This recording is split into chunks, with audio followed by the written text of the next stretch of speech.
Halo Libra, selamat datang dan terima kasih sudah mampir. Semoga kamu dalam keadaan sehat. Ini adalah general reading untuk bulan Agustus ya. Kita akan lihat apa yang kamu perlu tahu di bulan Agustus. Karena ini general, ambil yang resonate dan yang tidak resonate diabaikan saja. Suasananya mungkin agak panas gitu ya. Ada yang belajar dari luka masa lalu, menunggu. Ada yang resisten dengan sesuatu yang baru. Ada sebuah akhir juga. Tapi ini sesuatu yang perlu sih. Hubungan romantis, keberlimpahan, abandon, kamu mempertanyakan hasil kerja keras kamu, dilihat orang, pencapaian, kesuksesan. Temanya campur-campur sih sejauh ini aku lihat. Kenapa aku bilang temanya agak panas? Karena di sini Mars, motion, pergerakan. Mars itu melambangkan action kita, pergerakan kita, ambisi, drive-nya kita. Ketika kita mau punya sesuatu, kita mau menuju sesuatu, kayak semangatnya kita tuh ada di Mars. Tapi Mars juga bisa berbicara tentang agresivitas gitu loh. Jadi ketika kita mau sesuatu, apakah kita melakukan dengan cara yang pelan-pelan, keteraturan, atau mengeluarkan energi yang membara, yang ekstrimnya tuh bisa berwujud agresif ya. Jadi makanya aku bilang ketika ini muncul tuh bisa kamu sangat ambisi atau bersemangat untuk mencapai sesuatu, bisa juga ada situasi di mana itu yang bisa memicu emosi kamu atau agresivitas kamu. Bisa juga ada orang-orang tertentu di sekitar kamu ya yang punya energi agresif atau panasan gitu. Oke, mari kita bahas. Yang berikutnya, kartu ini tuh berbicara sesuatu hal yang tidak terduga, bisa juga berbicara tentang sebuah akhir ya, keadaan yang berakhir, bisa jadi hubungan, masa sulit yang berakhir. Ada sebuah akhir yang akan kamu temuin di bulan Agustus. Lalu yang berikutnya ini merepresentasikan komunikasi, dokumen, kontrak, surat. Kartu ini berbicara seperti itu. Lalu yang bagusnya adalah ini. Ini tuh berbicara kayak ada sesuatu. Semesta mau ngasih kamu sesuatu atau ada orang yang mau ngasih kamu sesuatu. Bisa juga ini kayak berbicara energi glow up gitu ya. Glow up secara penampilan kamu tuh kayak kayak tambah cakep, tambah cantik, tambah ganteng, atau kamu melakukan perubahan pada fisik kamu, misalnya ganti gaya rambut atau mulai merawat, memperhatikan diri kamu. Ini berhubungan dengan hal-hal seperti itu ya. Oke, nih kartu belajar dari pengalaman. Nine of Wands ini adalah tema kamu di bulan Agustus. Ini tuh kartu orang yang pernah terluka dari masa lalu gitu, makanya dia tuh agak waspada. Dia nengok ke belakang kayak khawatir ada yang mau datang, mau menyerang dia, dan dia posisinya waspada gitu ya. Jadi bisa jadi sesuatu yang terjadi di waktu lampau itu bikin kamu waspada, bikin kamu hati-hati. Ekstrimnya bisa bikin kamu parno gitu ya. Misalnya kayak mengizinkan orang lain masuk ke dalam hidup kamu, kenal orang baru lagi, atau percaya sama orang, ya. Karena ini adalah energi orang yang pernah terluka dan belajar gitu dari pengalamannya di waktu lampau. Ini juga karena angka 9 bisa jadi kamu berjalan sendirian atau memutuskan untuk melakukan sesuatu sendiri gitu, kayak kamu nggak bilang-bilang atau fokus ke diri kamu terlebih dahulu. Karena aku mengartikan angka 9 itu di mana itu merepresentasikan kondisi di mana kamu berjalan sendirian ya. Mungkin karena kamu memutuskan untuk sendiri, nggak ada support system, atau kamu memang nggak menceritakan apa yang kamu alami kepada orang lain. Jadi misalnya kamu mengandalkan diri kamu sendiri dan bergantung kepada kemampuan kamu sendiri gitu ya. Yang jadi blessingnya yang jadi blessingnya ada Three of Wands. Ini adalah energi manifestasi ya, energi mewujudkan sesuatu yang kamu mau wujudkan. Kalau kamu menunggu sesuatu, ini adalah apapun yang kamu tunggu itu akan terwujud di realita kamu. Mungkin jawaban, mungkin orang tertentu, mungkin jalan keluar, solusi. Ini adalah apapun yang kamu tunggu akan muncul ke realita kamu. Dan berikutnya manifest sesuatu yang kamu mau manifest. Dan juga ini berbicara tentang momentum ya.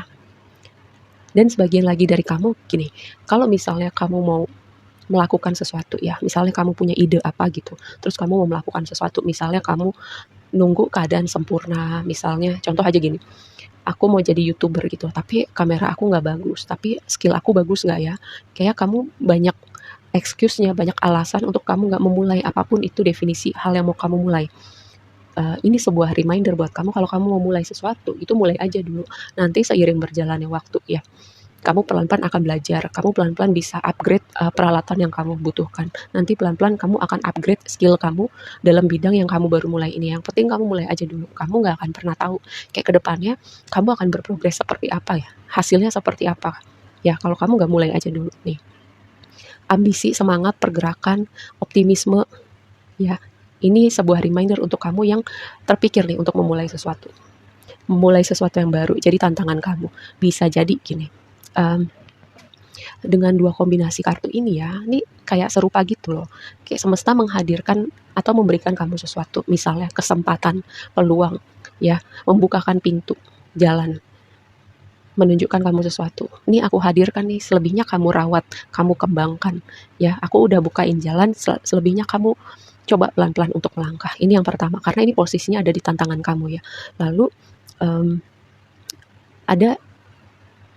ada sesuatu, misalnya gini, ada orang yang mau ngasih kamu sesuatu ya, terus kamu merasa, aku pantas nggak ya untuk menerima hal ini, aku pantas nggak ya untuk hal ini gitu misalnya, eee, keberhargaan kamu misalnya untuk menerima, ya keberhargaan kamu untuk bisa bisa, mmm,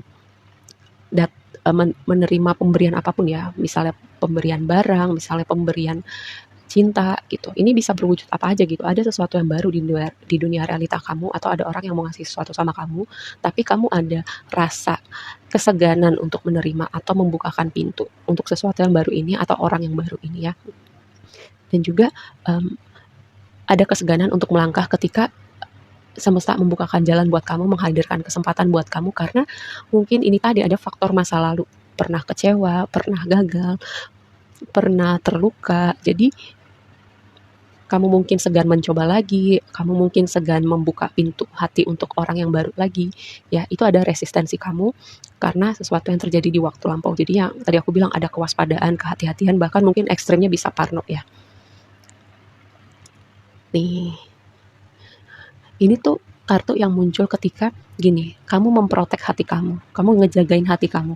Tapi di satu sisi proteksi kamu dengan hati kamu itu bisa menghalangi jalan kamu. Itu tadi, ketika semesta mau ngasih sesuatu, ketika semesta mau datengin sesuatu, ketika ada orang yang mau misalnya ngasih sesuatu atau ngasih hatinya sama kamu ya, ini tuh bisa menghalangi jalan kamu untuk melihat itu semua.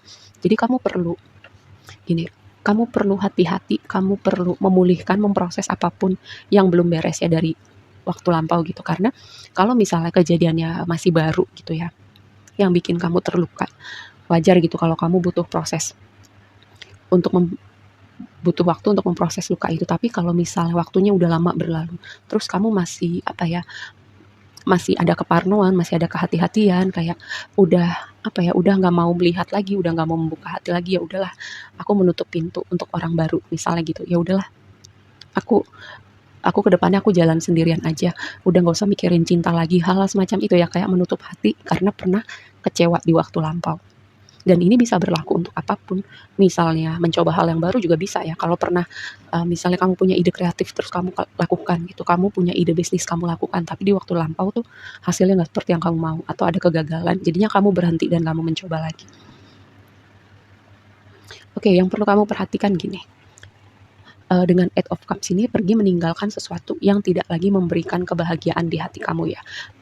Bisa jadi gini, kamu tahu ini keadaannya udah melukai kamu atau nggak baik buat kamu, tapi sebagian dari kamu memilih bertahan dalam situasi ini ya. Karena di sini ada ending gitu. Ada sebuah akhir. Jadi kayak sebenarnya kamu tahu keadaan ini perlu berakhir, mungkin situasi atau hubungan dengan orang tertentu, atau cara berpikir tertentu, cara hidup tertentu yang perlu berakhir, tapi kamu nggak lakukan ya. Ini sebuah reminder terutama jika kamu sadar bahwa ada yang perlu berubah nih, atau ada yang perlu berakhir. Oke, kita lihat. Kenapa kamu waspada? Ya, pernah terluka. Nine of Wands dikonfirmasi sama lover. Pernah terluka dengan terutama hubungan romantis kamu yang itu bikin kamu jadi waspada banget ya sama hati kamu.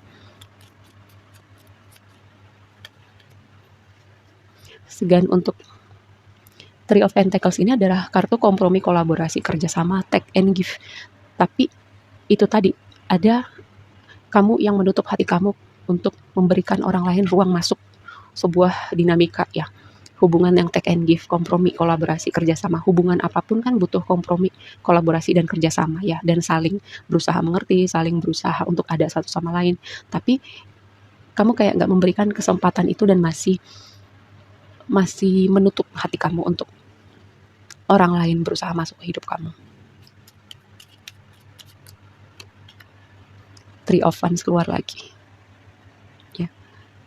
Sebagian dari kamu kayak menunggu keadaan berubah, menunggu orang tertentu berubah, tapi di satu titik itu kamu akan pada akhirnya akan sadar dan mengambil keputusan, oke, aku nggak mungkin terus menerus menunggu keadaan berubah atau orang tertentu berubah. Ini hidup aku yang pegang kendali. Jadi kayak ya setirnya tuh ada di aku, kendalinya ada di aku. Lebih baik aku melakukan apapun ya yang berkontribusi untuk misalnya kebahagiaan aku, kedamaian aku, atau ketenangan aku.